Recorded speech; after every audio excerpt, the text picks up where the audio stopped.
kabay, welcome sa atong channel kung aasaman mo karon.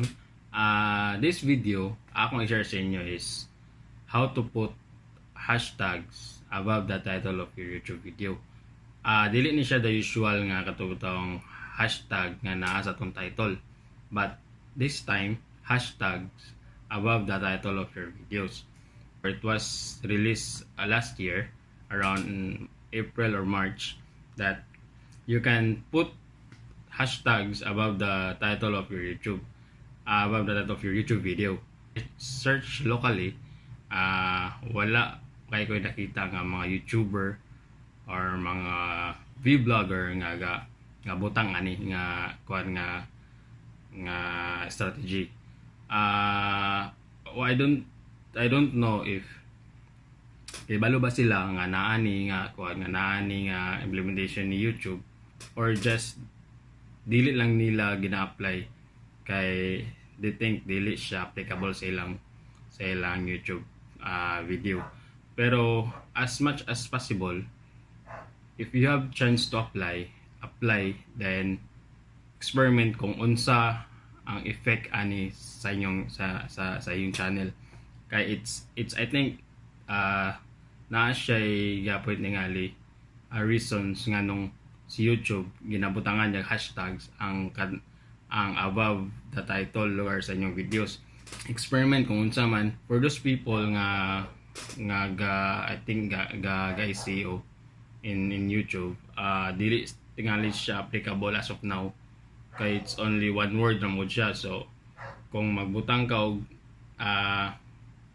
hashtag, it should be no space. Kung two words ang imong gibutang without space ko siya, mausar ko siya. So sa karon nga video, akong i-share sa inyo kung saan pagbutang, and I hope maka-learn mo or much better inyong ma-apply sa inyong sa inyong coming videos, or right now kung ga-edit mo videos or unsa ba, try to apply, then experiment kung unsa ang effect sa hashtag sa inyong video or sa channel. It could be increase the viewers, increase the subscribers.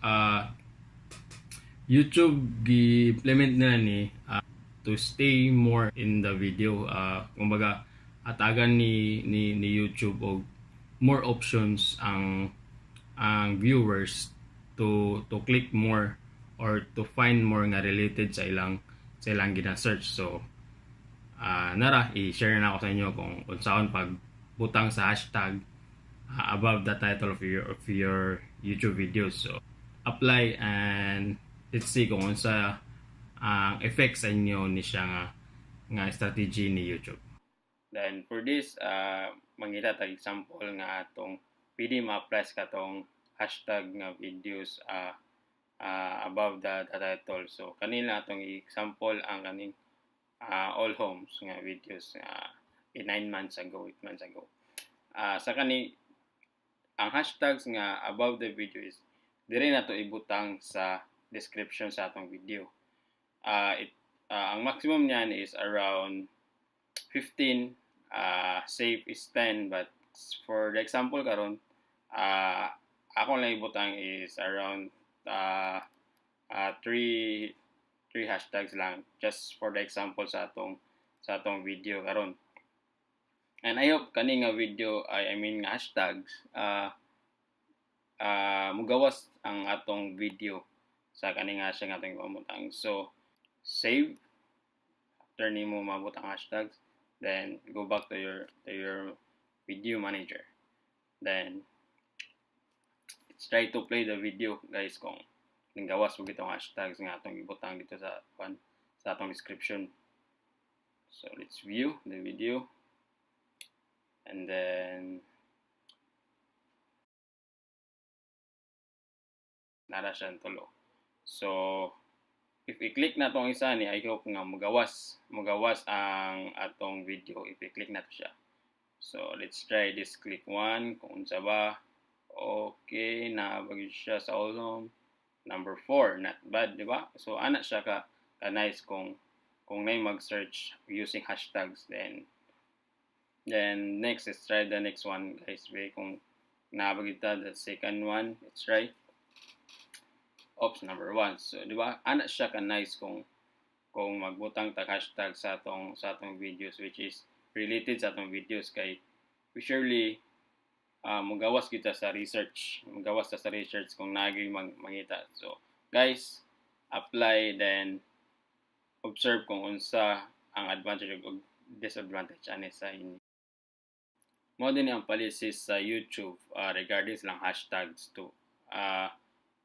Just read the policies guys and apply what's important lang and follow the rules para dili ta ma-flag ni YouTube as spammers. And always remember nga if we put hashtags dapat relevant siya o related siya sa atong videos na gina-upload para dili ma-delete ni YouTube ang atong mga videos nga dili related ang hashtag nga atong ginabutang. So guys, just read the policies. So ana ra siya kadali guys, ana ra siya kadali i-apply, ana ra siya kadali i-edit sa inyong video. Pwede sad ninyo siya i-apply sa atong mga videos nga previous videos ninyo nga kuan nga inyo nang na-upload. Pwede sad ninyo siya i-apply nang diretso kay at least kato siya na mamoy-daan nga video, so idugang na lang to siya para mabutang ang hashtags above sa titles ng video. Pero be careful ba sa kato yung nabasa ba nga you should follow what the policies of the YouTube para dili sad matawara tong mga video or dili sad mga delete. So see you sa tong next videos and I hope you learn sa kaning videos guys. See you sa Ding Ambato Production. Okay, bye-bye!